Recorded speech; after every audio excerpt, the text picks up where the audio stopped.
Happening right now, the first Ebola death in the U.S. And a Florida senator is leading the charge to contain the virus. Good afternoon. I'm Jim Payne. I'm Meredith McDonough. That first Ebola patient diagnosed in the U.S. died after less than 2 weeks in medical isolation in Dallas.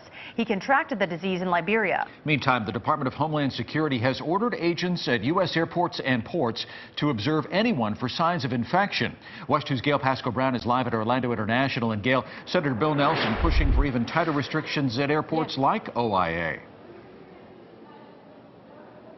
Absolutely doing that today. Senator Bill Nelson sent a letter to Secretary of State John Kerry asking him to consider travel restrictions to those areas hardest hit by the Ebola virus. He says it's the prudent thing to do.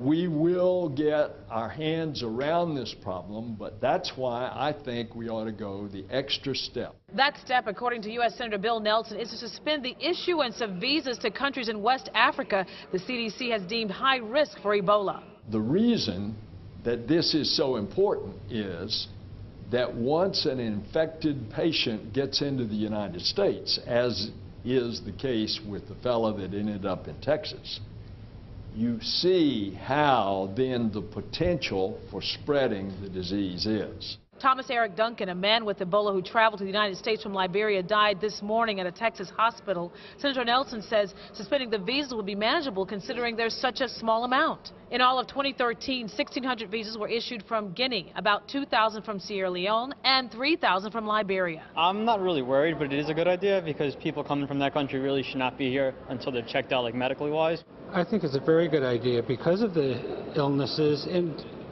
this country is free of it right now, relatively free of it, and let's not have the exposure that could cause a major epidemic here in the United States. Senator Nelson says the travel bans he's proposing would be temporary until the CDC determines the areas no longer pose a threat. Travel would not be blocked for humanitarian, medical, personnel, or supplies. As for Americans in West Africa wanting to return to the States, they don't have to have a visa to come home. Now, naturally, you want to make sure that they're not sick, and if they are exhibiting the symptoms, to get them into quarantine. now officials here at Orlando International Airport want you to know that they have protocols in place, as well as firefighters, airport rescue firefighters, 24 hours a day, 7 days a week, and they're in touch with the CDC when needed.